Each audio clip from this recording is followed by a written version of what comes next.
जी,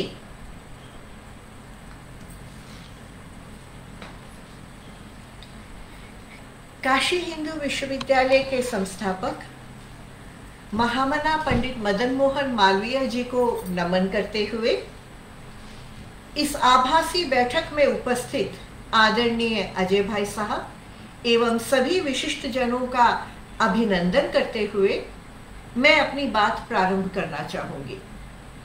आज स्वदेशी चौपाल का 40वां दिन है। विश्व एवं भारत जब इस अप्रत्याशित महामारी कोरोना के दौर से गुजर रहा है, बड़ा ही कठिन दौर है, तथा विकास के पुराने मॉडल प्रायः ध्वस्त हो गए हैं, तो स्वदेशी जागरण मंच ने लाइव संवाद की यह पहल प्रारंभ की है। इसके लिए मैं सभी आदरणीय वरिष्ठजनों एवं पदाधिकारियों का हृदय से आभार व्यक्त करती हूँ, साधुवाद देती हूँ, धन्यवाद ज्ञापित करती हूँ। पाश्चात्य विकास मॉडल की खामियां इस कोरोना कालखंड में स्पष्ट रूप से उजागर हो गई हैं।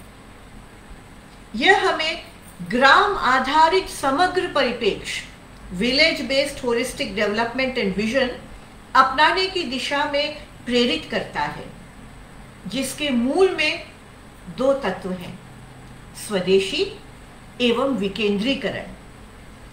यह विकेंद्रीकरण, डिसेंट्रलाइजेशन, न सिर्फ आर्थिक होना चाहिए अपितु शैक्षणिक, प्रशासनिक, न्यायिक, यानी देश के सभी आयामों में, सभी क्षेत्रों में होना चाहिए। मेरा यह मानना है कि जब भारत का युवा वर्ग हृदय से स्वदेशी एवं विकेंद्रीकरण की अवधारणा से जुड़ेगा, इसे अंगीकार करेगा, इसे आत्मसात करेगा, तभी यह सफल हो पाएगा। पंचवर्षीय योजनाओं में न जाने क्यों हमने एक सेंट्रलाइज्ड मॉडल ऑफ डेवलपमेंट, एक केंद्रीकृत मॉडल जिसे हम कह सकते हैं, उसे हमने अपनाना प्रारंभ कर दिया। जब यह मॉडल हमने अपना लिया तो स्वतः ही हम अपनी माटी, अपनी बोली, अपनी भाषा, अपनी संस्कृति से धीरे धीरे दूर होते गए। यह केंद्रीकृत विकास मॉडल, जिसे कि हम लोग अर्थशास्त्र में विभिन्न सिद्धांतों के माध्यम से भी समझाते हैं, ग्रोथ पोल थ्योरी है, ट्रिकल डाउन थ्योरी है, इत्यादि इत्यादि, यह एक परिकल्पना पर आधारित है, और वो परिकल्पना है इकोनॉमिक मैन, यानी कि आर्थिक मानव की। जबकि भारतीय परिकल्पना 4 पुरुषार्थों के स्तंभ पर टिकी हुई है। पाश्चात्य चिंतन की यही घोर व्यक्तिवादिता उनके विकास मॉडलों के असफल होने का कारण है। हम भारत के संदर्भ में क्यों, उनके स्वयं के संदर्भ में भी अगर बात करें तो 1920 के दशक की आप महान आर्थिक मंदी को ले लीजिए, द ग्रेट डिप्रेशन, जो कि ब्लैक फ्राइडे यानी काले शुक्रवार से प्रारंभ हुई थी, या फिर हम लोग हाल ही के इतिहास को देखकर 2008 का यूएस का सब प्राइम क्राइसिस देख ले। इस प्रकार के अनेकानेक उदाहरण भरे पड़े हैं। हाल में मैंने एक डॉक्यूमेंट देखा, एक दस्तावेज जो कि वेब पर जल्दी ही निकला है इधर। ये अंकटैड द्वारा निकाला गया है, United Nations conference on trade and development. उन्होंने एक सुझाव दिया है कि इस कोरोना काल में दक्षिण दक्षिण सहयोग होना चाहिए। They call it the south south cooperation, यानी जितने भी विकासशील देश हैं वो आपस में एक दूसरे के साथ सहयोग करें। यहाँ पर एक छोटी सी बात मैं क्षमा प्रार्थना के साथ कहना चाहूंगी। हालांकि हो सकता है संयुक्त राष्ट्र का, आईएमएफ का, विश्व बैंक का योगदान रहा हो, जो रहा है उसका मैं सम्मान भी करती हूँ, परंतु जो उनके विचार हैं और भारत जैसे देशों के विकास के लिए वो जो नीति निर्देश समय समय पर देते रहे हैं, एक अर्थशास्त्री के रूप में मैं उनसे सहमत नहीं हो सकती। 3 जून 2020 को ये जो डॉक्यूमेंट निकल के आया है, हालांकि इसमें कई विचार ऐसे हैं जिनका मैं समर्थन नहीं कर पाती हूँ, परंतु उन्होंने एक वाक्य दिया जो वाक्य मुझे बहुत अच्छा लगा, और ये वाक्य आपकी सबकी अनुमति से मैं पढ़ना चाहूंगी। उन्होंने कहा, this is a crisis which the developing countries should not let go waste। यानी कि कोरोना एक ऐसा संकट है जिसे विकासशील देशों को क्या करना चाहिए, एक अवसर के रूप में इसको परिवर्तित करना चाहिए। आज जो हम चर्चा करने जा रहे हैं या जो विचार हम लोग आपस में साझा कर रहे हैं, उसके मूल में भी यही भावना है कि इस संकट ने हमें एक ऐसा अवसर प्रदान किया है कि हम आत्मनिरीक्षण करें, आत्मावलोकन करें। जब अर्थशास्त्र के विद्यार्थियों को मैं भारतीय अर्थव्यवस्था का विषय पढ़ाती हूँ तो अक्सर मेरे से दो प्रश्न पूछते हैं, हर बैच पूछता है। सबसे पहला ये कि स्वतंत्रता के बाद भारत ने भारी उद्योग आधारित केंद्रीकृत विकास मॉडल क्यों अपनाया? Why did they go for a centralized model of development? और दूसरा प्रश्न वो ये पूछते हैं कि 1991 के बाद भारत ने आर्थिक सुधार क्यों अपना लिए? दो प्रश्न मेरे से अक्सर पूछे जाते हैं। अगर मैं इनका उत्तर देना चाहूं तो एक छोटी सी बात मैं आपके सामने रखना चाहती हूं। स्वतंत्रता जैसे हमें मालूम पड़ा कि मिलने वाली है, तो उसके ठीक पहले ही विकास के वैकल्पिक मॉडलों पर चर्चा जो है वो प्रारंभ हो गई थी। नेशनल प्लानिंग कमेटी की स्थापना 1938 में नेताजी सुभाष चंद्र बोस ने कर दी थी। इसकी अध्यक्षता नेहरू जी के पास थी, परंतु इसमें कई अन्य सदस्य थे, जैसे कि गांधीवादी चिंतक जे.सी. कुमारप्पा, कुछ टेक्नोक्रेट थे जैसे कि विश्वेश्वरैया जी या वैज्ञानिक मेघनाथ साहा जी। इस समिति का गठन जो है ये नेताजी सुभाष चंद्र बोस द्वारा 1938 में ही कर दिया गया था। इस नेशनल प्लानिंग कमेटी के जो पूरी की पूरी प्रोसीडिंग्स और मिनट्स हैं, ये Gokhale institute of politics and economics GIPE ने डी स्पेस के माध्यम से पब्लिक डोमेन में अपलोड कर दिया है। पूरा का पूरा डॉक्यूमेंट उपलब्ध है and it's very interesting reading. इस डॉक्यूमेंट में मुझे दो पंक्तियां ऐसी दिखाई दी हैं, page number 65 and page number 66 पर, जो अगर मैं पूरे सम्मान के साथ कहना चाहूं तो वो ये राज खोल देती है कि स्वदेशी कुटीर उद्योग, ग्रामीण उद्योग पर आधारित हमारा देश अचानक हैरोल्ड डोमार मॉडल की बात कैसे करने लग गया स्वतंत्रता के बाद। पंक्तियां मैं आपके सामने पढ़ देती हूं। There can be no planning if such planning does not include big industries. ये चेयरमैन का नोट है। चेयरमैन मैंने कहा था नेहरू जी थे इस कमेटी के। पुनः मैं बोल देती हूं, there can be no planning if such planning does not include big industries. औद्योगिकरण, भारी औद्योगिकरण एवं केंद्रीकरण के प्रति इस रुझान ने ही श्रीमन नारायण अग्रवाल जी के गांधीयन प्लान को या जे.सी. कुमारप्पा जी के द इकोनॉमी ऑफ परमानेंस को एक किनारे कर दिया। तो इन रचनाओं में जो डिसेंट्रलाइज्ड डेवलपमेंट की परिकल्पना की गई थी वो कभी मेन स्ट्रीम डिस्कोर्स में आ ही नहीं पाया। कुमारप्पा जी की किताब जो है द इकोनॉमी ऑफ परमानेंस, उसमें उन्होंने बहुत खूबसूरती से ये समझाने का प्रयास किया है कि केंद्रीकृत मॉडल ऑफ डेवलपमेंट किस रूप में हानिकारक है। उनका कहना है centralized industries generally act like centrifugal machines. कितना सुंदर शब्द उन्होंने इस्तेमाल किया है, centrifugal machines. These concentrate wealth in a few hands.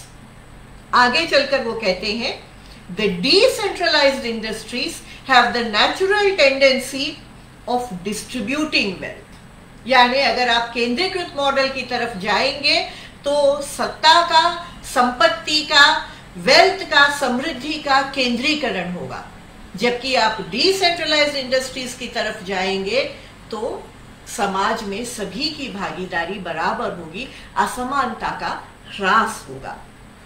स्पष्ट है कि भारी उद्योग एवं शहरीकरण आधारित विकास सत्ता के केंद्रीकरण का माध्यम था। आज सौभाग्य से चूंकि इस मंच के माध्यम से कई सारे विद्यार्थी भी जुड़े हैं, युवा वर्ग जुड़ा है, तो मैं एक पत्र का उल्लेख करना चाहूंगी। यह पत्र भी पब्लिक डोमेन में उपलब्ध है। गांधी आश्रम सेवाग्राम ने अपने वेबसाइट पर डाला है। यह पत्र गांधी जी के अक्टूबर 5, 1945 के पत्र के जवाब में पंडित जवाहरलाल नेहरू जी ने अक्टूबर 9, 1945 को आनंद भवन इलाहाबाद से लिखा है। गौर करिए कि वो क्या कहते हैं। जब इस पंक्ति को मैंने पढ़ा मुझे बहुत दुख भी हुआ। वो लिखते हैं गांधी जी को, a village normally speaking is backward intellectually and culturally and no progress can be made from a backward environment। इस मुद्दे पे इससे ज्यादा कुछ और कहने की मुझे आवश्यकता नहीं है। तो सबके सामने स्पष्ट हो गया है कि वो कौन सी विचारधारा थी, वो कौन सी सोच थी जिसने द्वितीय पंचवर्षीय योजना को जन्म दिया, प्रथम पंचवर्षीय योजना को जन्म दिया। हालांकि एक तरीके से देखा जाए तो प्रथम पंचवर्षीय योजना में फिर भी थोड़ी चर्चा मिलती है लघु और कुटीर उद्योगों की, लेकिन द्वितीय पंचवर्षीय योजना पूरी तरह एक केंद्रीकृत मॉडल का, जो जिसे कहते हैं ना, एक पोस्टर बॉय के रूप में जो है वो कार्य करता है। अब आते हैं दूसरे प्रश्न पर कि 1991 के बाद आर्थिक सुधारों को इतनी त्वरित गति से क्यों लागू कर दिया गया। इसके लिए जरा थोड़ा सा विश्व इतिहास देखना भी आवश्यक है। 1980 के दशक में, this is also available publicly, Latin America के देश यानी दक्षिण अमेरिका के देश अर्जेंटीना, मेक्सिको, चिली एक्सेट्रा, ये देश जो है आर्थिक संकट की चरम सीमा पर थे और इनको बचाने के लिए ऋण दे रहा था विश्व बैंक और IMF। इस ऋण को देने के पहले उन्होंने कुछ शर्तें रखी। इन शर्तों के लिए वो एक शब्द विशेष इस्तेमाल करते हैं, जो शब्द विशेष है कंडीशनैलिटीज। ये शब्द फिर से तब इस्तेमाल किया गया जब 1991 में उन्होंने, मैं आपको आगे चल के दस्तावेजों के साथ बता पाऊंगी, हम लोगों को करीब करीब जो है दबाव में लेके हमारे ऊपर इस नीति को जो है लागू कर दिया और उस दबाव के सामने हम लोग झुक गए। विश्व के स्तर पे क्या किया गया, 10 बिंदुओं का एक डॉक्यूमेंट तैयार किया गया। इस 10 बिंदुओं के डॉक्यूमेंट को तैयार करने वाले अर्थशास्त्री थे विलियमसन, और जो डॉक्यूमेंट उन्होंने तैयार किया गया वो अर्थशास्त्र में जाना जाता है वॉशिंगटन कंसेंसस के नाम पर। और अगर आप उस वॉशिंगटन कंसेंसस के ओरिजिनल दस्तावेज को 1991-92 की हमारी आर्थिक समीक्षा को, 1991 की हमारी औद्योगिक नीति को एक साथ रख के आप मिलान करें तो आपको समानता समझ में आ जाएगी। भाषा की समानता, विचारों की समानता, दृष्टिकोण की समानता। 24 जुलाई 1991 को हमारी औद्योगिक नीति आ गई। इस औद्योगिक नीति में लघु और कुटीर उद्योगों के बारे में क्या कहा गया, पृष्ठ नंबर 2 पर छोटे अक्षरों में ये लिख दिया गया, a package for small and tiny industries is being announced separately. ठीक, यानी कि मुख्य जोर किस पर रहा, वॉशिंगटन कंसेंसस के लिबरलाइजेशन, प्राइवेटाइजेशन, ग्लोबलाइजेशन के बिंदु पर रहा। इसके साथ ही मैं आपका ध्यान एक और डॉक्यूमेंट की ओर मैं लाना चाहूंगी। हो सकता है वो डॉक्यूमेंट जो है शुरुआत में पब्लिक डोमेन में ना रहा हो, क्योंकि अब उस पे लिखा आ रहा है open for public domain. Report संख्या मैं बता देती हूँ, 9412 9412-IN। IN का मतलब है इंडिया। ये कंट्री स्पेसिफिक मेमोरेंडम इसे कहा जाता है। इस कंट्री स्पेसिफिक मेमोरेंडम को भी आप लीजिए, इसमें भारत के बारे में जो जो कहा गया है वो सारे बिंदु जो है आपको 1990 से लेके 1993 तक के दस्तावेजों में ऑलमोस्ट हूबहू। भाषा का थोड़ा बहुत हल्का फेरबदल होगा, वो भी बहुत ज्यादा फेरबदल नहीं, लेकिन वही विचार आपको एकदम मतलब हूबहू दिखाई देंगे। मुझे बड़ा अचरज हुआ जब मैंने ये पढ़ा कि उस कंट्री स्पेसिफिक मेमोरेंडम में वो लोग ये लिखते हैं पृष्ठ संख्या 5 पर कि भारत ने जुलाई में 23% अपनी मुद्रा का अवमूल्यांकन कर दिया है, और मुद्रा के इस अवमूल्यांकन को वो कहते हैं इट्स अ प्रॉमिसिंग बिगिनिंग। तथा वो ये भी कहते हैं कि जो बाकी दशाएं हमने लगाई हैं, अगर उनको भी भारत जल्दी जल्दी स्वीकार करके इंप्लीमेंट कर दे, उनका क्रियान्वयन कर दे, तो हम और ज्यादा रकम जो है ऋण के रूप में देने को, सहायता के रूप में देने को हम लोग तैयार हैं। विश्व की एक प्रतिष्ठित पत्रिका है द इकोनॉमिस्ट। उस पत्रिका में इंडिया सिंस 1991 टाइगर अनकेश्ड कह के डिस्पैचेस फ्रॉम इंडिया कह के लेख आया था।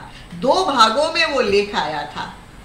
उस लेख में एक बड़ा ही रुचिकर वर्णन है, जिसे हम कह सकते हैं पर्दे के पीछे की कहानी। जिस जर्नलिस्ट ने जिस लेख को लिखा है वो ये लिखते हैं कि जब अवमूल्यांकन प्रारंभ हो गया, तो मैं एग्जैक्टली उनके शब्दों को मैं कोट करती हूँ, आप दी इकोनॉमिस्ट, आप इसमें जाइए, India since 1991 tiger uncaged dispatches from India, आपको ये दिखाई देगा। वो ये कहते हैं मिडवे थ्रू द प्रोसेस। कौन सा प्रोसेस? अवमूल्यांकन की प्रक्रिया। Midway through the process Rao reportedly lost his nerve. Rao मतलब माननीय पीवी नरसिम्हा राव जी, हमारे पूर्व प्रधानमंत्री। Lost his nerve and attempted to halt the devaluation, यानी अवमूल्यांकन रोकने का उन्होंने प्रयास किया। By the time he contacted his cabinet ministers, the deed was done, and Singh, यानी कि हमारे Manmohan Singh ji, had already announced it to the public. It was too late to turn back. ये एग्जैक्ट शब्द मैंने पढ़े हैं 1991 टाइगर अनकेश दी इकोनॉमिस्ट, वैश्विक स्तर पर प्रतिष्ठित पत्रिका है, उसमें भाग 2 जो है डिस्पैचेस फ्रॉम इंडिया के इस लेख का, वहां से मैंने ये लिया है। क्या अवमूल्यांकन पहली बार जो है 1991 में हुआ? नहीं, ये कहानी को हम दोहरा रहे थे। इसके पहले भी एक बार हमने डेप्रिसिएशन या डिवैल्यूएशन इसी तरीके से किया है 1966 में। 1966 में भी इसी प्रकार से IMF ने और विश्व बैंक ने जो है हम लोगों को ये कहा था कि हम कुछ दशाएं आप पर लगा देते हैं, शर्तें, आप उसको स्वीकार कर लीजिए, हम आपकी सहायता करेंगे, तथा उस समय पर 57% जो है रुपए का अवमूल्यांकन जो है वो किया गया था। परंतु उसके बाद अपेक्षित आर्थिक मदद नहीं मिल पाई, जिसके बारे में 2 वर्षन जो है वो नॉर्मली आपको मिलते हैं। पहला पक्ष ये कहता है, जो कि ऑफिशियल पक्ष जैसे कि उन संस्थाओं का है, उनका मानना ये है कि उन्होंने जो जो शर्तें कही थी वो भारत सरकार मानने को तैयार नहीं थी, इसलिए उन्होंने फंड नहीं दिया। परंतु अवमूल्यांकन तो हो गया था, उससे तो हम पीछे नहीं हट सकते थे। दूसरा पक्ष एक है, वो ये कहता है कि तत्कालीन अमेरिकी राष्ट्रपति जो थे वो भारत को सहायता देने के खिलाफ थे, क्योंकि भारत ने वियतनाम युद्ध में अमेरिका का समर्थन नहीं किया। असली कारण क्या है वो हम लोग कह नहीं सकते हैं, परंतु 1966 के बाद पुनः 1991 में यही राय उन संस्थाओं ने हमें दी और उस राय को हमने स्वीकार किया और उनकी बाकी शर्तों को भी हमने स्वीकार किया। अब ये औद्योगिक नीति जो है 1991 की इंडस्ट्रियल पॉलिसी जो है, इसने जो परिवर्तन किया, ये परिवर्तन न सिर्फ आर्थिक रूप से हुआ, परंतु भारत की सामाजिक और सांस्कृतिक ढांचे पर भी एक तरीके से ये एक प्रहार था। मेरा ये मानना है कि ठीक है, कुछ अच्छी बातें हैं जिसे हमें स्वीकार करना चाहिए। मैं ये नहीं कहती कि सब कुछ बुरा हुआ, परंतु एक बात हमें ध्यान रखने योग्य बात जो मुझे लगती है वो ये है कि जो कार्य शायद लॉर्ड मैकॉले पूरी तरह नहीं कर पाए, वो वैश्वीकरण ने कर दिखाया। उसने करीब करीब एक ऐसे, भले ही संख्या कम हो, लेकिन एक ऐसे युवा वर्ग का उदय कर दिया जो कि अपने चिंतन में, अपने आचार में, विचार में, सब में पाश्चात्य तरीके से सोचता है और अपनी जड़ों से कटता चला जा रहा है। ये हमारे लिए सबसे बड़ी हानि रही है। तो मेरा मानना है कि आर्थिक हानि से ज्यादा जो हानि हमें हुई है 1991 की नीति के द्वारा, वो हानि सांस्कृतिक हानि रही है। अब हम अगर बात करते हैं लघु उद्योगों और कुटीर उद्योगों की, तो 60 का दशक और 70 का दशक इन उद्योगों के लिए गोल्डन काल या स्वर्णिम काल रहा एक प्रकार से। 77 की औद्योगिक नीति जो थी, 1977 की नीति, वो तो यहां तक कहती है कि अगर कोई वस्तु जो है लघु क्षेत्र में बन सकती है तो उसे लघु क्षेत्र में ही बनाना चाहिए। और मुझे लगता है कि आज हमें फिर से वही नीति अपनानी चाहिए, वही चिंतन अपनाना चाहिए कि अगर कोई वस्तु लघु क्षेत्र में, कुटीर क्षेत्र में बन सकती है तो उसे उसी में ही बनाना चाहिए। एक समय ऐसा पीक था जब 800 से ज्यादा आइटम ऐसे थे जो कि लघु उद्योग के लिए आरक्षित थे, रिजर्व्ड थे। परंतु 90 के दशक में विशेषकर एक कमिटी आई थी, आबिद हुसैन कमेटी। आबिद हुसैन कमेटी के सुझावों के पश्चात धीरे धीरे क्या प्रारंभ हुआ, डी रिजर्वेशन प्रारंभ हुआ। यानी जो क्षेत्र लघु उद्योग के लिए ही सीमित था उसमें दूसरे उद्योगों को प्रवेश करने की अनुमति जो है मिल गई। इसका सीधा परिणाम यह रहा मेरे अनुसार कि भारत में तो शायद मध्यम उद्योगों ने प्रवेश नहीं किया, किंतु भारत के बाजार का चाइनाकरण प्रारंभ हो गया। क्योंकि अगर आज हम देखें कि चाइना निर्मित कौन सी वस्तुएं भारत में सबसे ज्यादा बिकती हैं, तो इनमें से अधिकतर ऐसी वस्तुएं जो कि हमारे लघु उद्योग, हमारे कुटीर उद्योगों द्वारा बड़ी आसानी से बनाई जा सकती हैं। अब अपने व्याख्यान में आगे बढ़ते हुए अगर हम ये मान लें कि जो हो गया वो हो गया, सुई को पीछे कभी नहीं घुमाया जा सकता, काल चक्र अनवरत चलता रहता है, परंतु भविष्य के लिए हम कुछ सीख सकते हैं और कुछ हम सुझाव दे सकते हैं, तो मेरे प्रमुख सुझाव कौन से होंगे?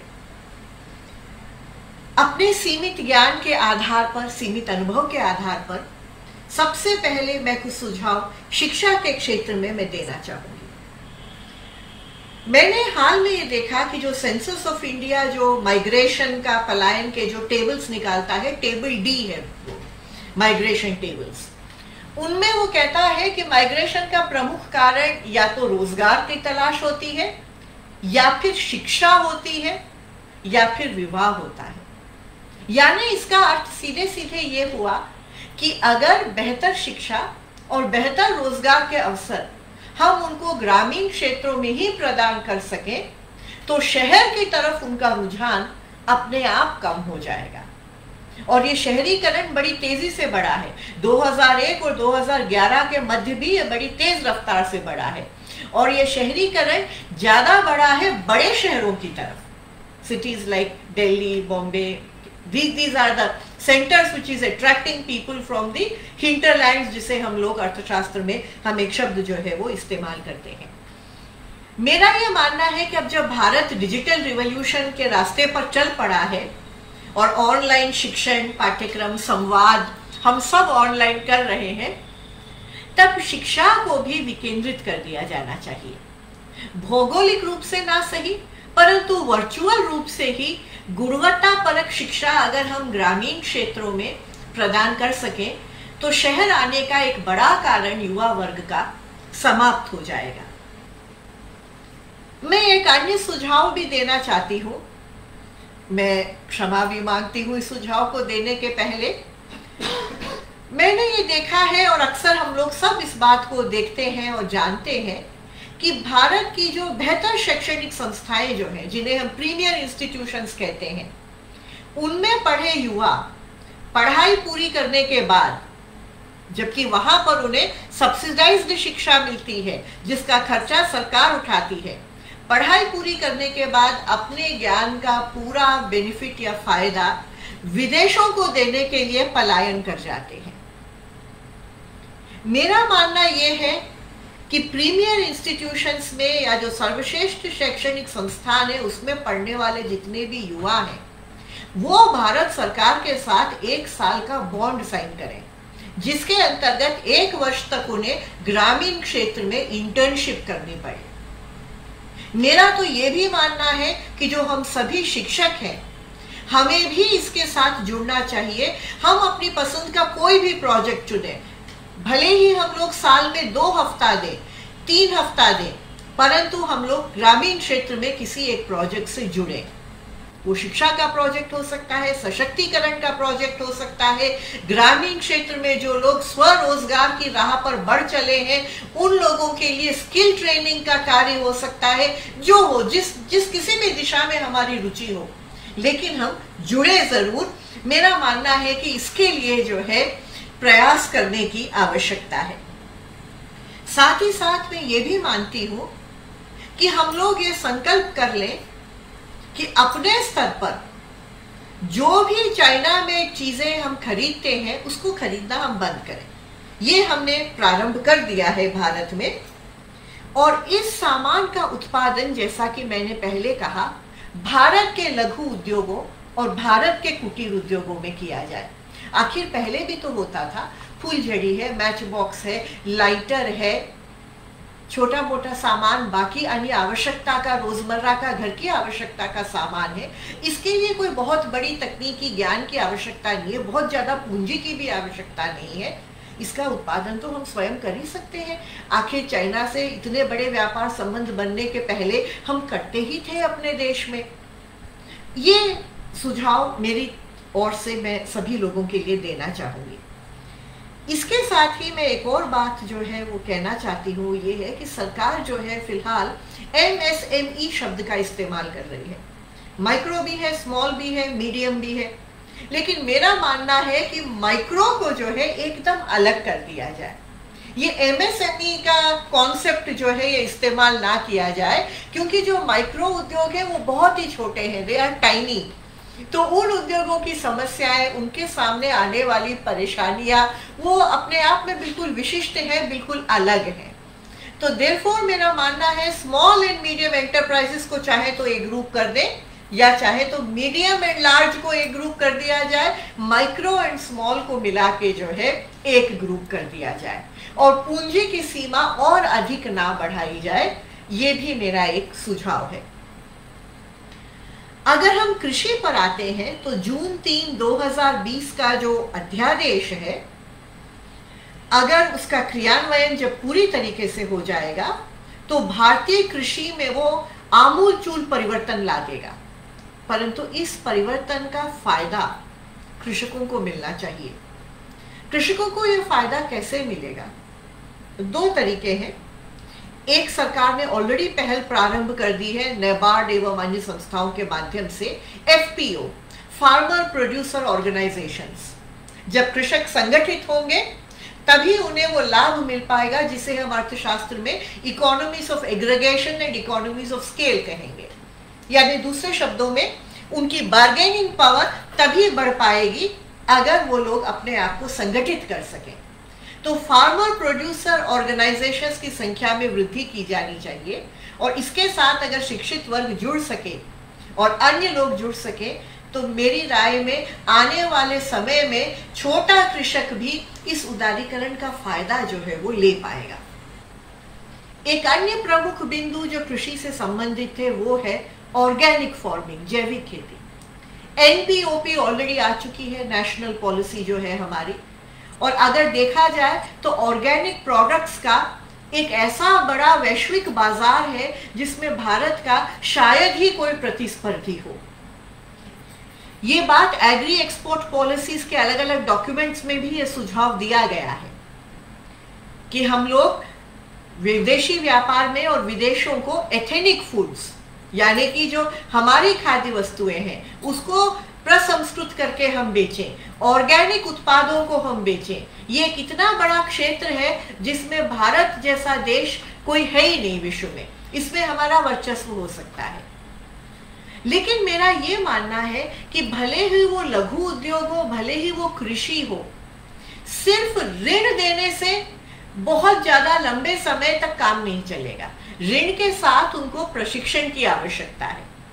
अगर वो सही रूप से प्रशिक्षित नहीं हो पाएंगे तो न वो ऋण लौटा पाएंगे, न वो ऋण का उचित उपयोग कर पाएंगे। और अनफॉर्चुनेटली भारत में अगर देखा जाए तो बचत दर अगर आप देखेंगे तो वो 36% के आसपास है, जिसमें हाउस होल्ड्स की बचत दर और ज्यादा कम है। चाइना में ये 46% के आसपास है। तो ये भी एक परिवर्तन हमें करना होगा कि जिस तरीके से भारत में उपभोग की प्रवृत्ति बढ़ी है, ऋण लेके उपभोग करने की प्रवृत्ति बढ़ी है, कुछ हद तक इस प्रवृत्ति को भी हमें रोकना होगा। तो अगर हम स्वरोजगार की तरफ बढ़ना चाहते हैं तो हम सिर्फ सरकार का मुंह ना देखें, हम ये प्रयास करें कि हम अपने स्वयं के संसाधन भी जुटाएं, और प्रशिक्षण के बिना हम कोई भी स्वरोजगार सफलतापूर्वक नहीं कर पाएंगे। ये मेरा अपना मानना है। कई सारे ऐसे युवा हैं जो आज ग्रामीण क्षेत्र में हैं। मेरा ये सुझाव है कि ऐसे युवाओं को विकास मित्र के रूप में उनकी सेवाएं ली जाए। अपने ग्रामीण स्तर पर, अपने विलेज स्तर पर, ब्लॉक स्तर पर ये विकास मित्र जो है मैपिंग कर सकते हैं कि कौन से जिले के पास कैसा कच्चा माल है, वहां का पारंपरिक हुनर क्या है, किस प्रकार से वो निर्यात मॉडल को अपना सकता है, ऑनलाइन प्लेटफॉर्म का वो इस्तेमाल किस प्रकार से कर सकता है। मैं उस दिन देख रही थी, कहीं और वेबिनार में बोलने का सुअवसर था, तो मैं देख रही थी इलेक्ट्रॉनिक एग्रीकल्चरल मार्केट्स का प्लेटफॉर्म मैं खोल के देख रही थी। इस प्रकार के तमाम प्लेटफॉर्म आ रहे हैं, लेकिन एक कृषक या एक अप्रशिक्षित व्यक्ति उसका पूरा उपयोग नहीं कर पाएगा। अगर हमारे युवा विकास मित्र के रूप में वहां पर रहेंगे तो उनका दिशा निर्देश कर पाएंगे और सरकार का भी सहयोग कर पाएंगे। भारत में अक्सर ये कहा जाता है कि प्रारंभ में खाद्यान्नों की कमी थी, उसके बाद खाद्यान्न समुचित मात्रा में थे, अब हम खाद्यान्नों के अतिरेक की तरफ बढ़ गए। यानी we say in economics that we have moved from deficiency to adequacy to surplus. कुछ हद तक इसका श्रेय हरित क्रांति, ग्रीन रिवॉल्यूशन, व्हाइट रिवॉल्यूशन दोनों को जाता है, ये बात सही है। परंतु इस बार जब हम उत्पादकता बढ़ाने का प्रयास करें तो हम इस बात का ध्यान रखें कि विदेशी तकनीक की आंधी में देसी बीज, देसी नस्लें कहीं बह न जाएं। The technique should always be indigenous. We should always try to develop our technology हमारे रिसर्च एंड डेवलपमेंट के माध्यम से। शूमाकर की एक बड़ी सुंदर किताब है स्मॉल इज ब्यूटीफुल, वो उसमें इसी बिंदु पर आते हैं। कहीं से लाई तकनीक कहीं पर जो है लागू नहीं की जा सकती, हमें अपनी तकनीक को सोच समझकर विकसित करना होगा। जब हम इन सभी चीजों पर ध्यान देंगे, और सबसे जरूरी बात यह है कि जब हम अपने मन में, अपने हृदय में इस बात को पूर्ण रूप से आत्मसात कर लेंगे कि स्वदेशी और विकेंद्रीकरण यही भारत को आगे ले जाएगा, तभी एक नवीन भारत का, आत्मनिर्भर भारत का उदय होगा। बहुत बहुत धन्यवाद। Thank you.